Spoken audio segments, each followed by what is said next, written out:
Iran ने किसी अरब मुल्क पर हमला नहीं किया। ईरान ने अमरीकी अड्डों पे हमला किया है, और जो अड्डे उसको करीब पड़ते हैं, चाहे वो कतर में हो, चाहे वो बहरीन में हो, कुवैत में, इराक में, उसने सबको पेल दिया है।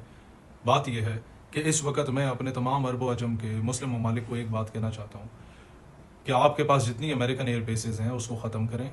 कल कोई नहीं एयर बेसिस से आपके ही महल्लात पे भी अटैक होगा और आपकी आवाम पे भी अटैक होगा।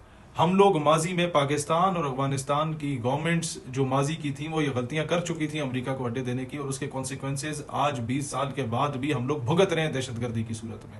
हमारी कौम तकसीम हो गई, हम फिरकों में बट गए, हम कौमियतों में बट गए, और दहशतगर्दी ऐसे ऐसे दहशतगर्द तंजीमें बच्चे देना शुरू हो गई कि वो अभी तक संभाले नहीं जा रहे। लिहाजा मैं ये आप लोगों से भी कहता हूँ, इसराइल अपने मकसद में कामयाब होता नजर आ रहा है। अगर कतर ईरान आपस में जंग लड़ पड़े इस बात पे कि जी तुमने हमारे मुल्क में अमरीकियों को क्यों मारा, भाई आप सब लोगों को तब गैरत क्यों नहीं आ रही थी जब इसराइल 60,000 बच्चों को शहीद कर चुका था? आप लोगों को तब गैरत क्यों नहीं आ रही थी जब अमेरिका ईरान पे हमला कर रहा था? तब तो सारे अरब ममालिक कहते थे हमें बड़ी तशवीश है, और अब कहते हैं जी ईरान ने जो अमरीकी अड्डों पे हमला किया हम इसकी मजम्मत करते हैं। आप हैं कहां पे? वे डू यू स्टैंड? वक्त इस चीज को फिरके की और कौमियत के होल से, उस फिल्टर से बाहर निकल के देखें, बतौर मुसलमान देखें तो इस वक्त ईरान हक पे है।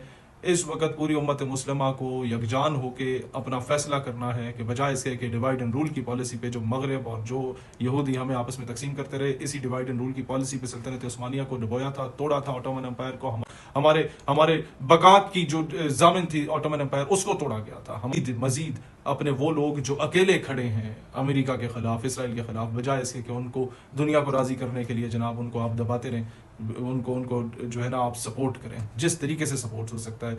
हमारे जितने लोग सोशल मीडिया पे सपोर्ट कर सकते हैं वो उस पर करें। हमारी अफवाज जितने इस्लामी ममालिक की हैं वो मिलिट्री पॉइंट ऑफ व्यू से सपोर्ट करें। रूस और चीन को प्रैक्टिकली बीच में आना होगा, और पाकिस्तान की गवर्नमेंट को, सऊदी गवर्नमेंट को, तुर्क गवर्नमेंट को सबसे पहले ईरान और कतर की कशीदगी को ख़त्म करना होगा, बजाय इसके कि वो वापस रिटेलिएट करे। उसे चाहिए कि इस वक्त एक दूसरे के साथ मिल के फ़लस्तीन का मुकदमा लड़ें।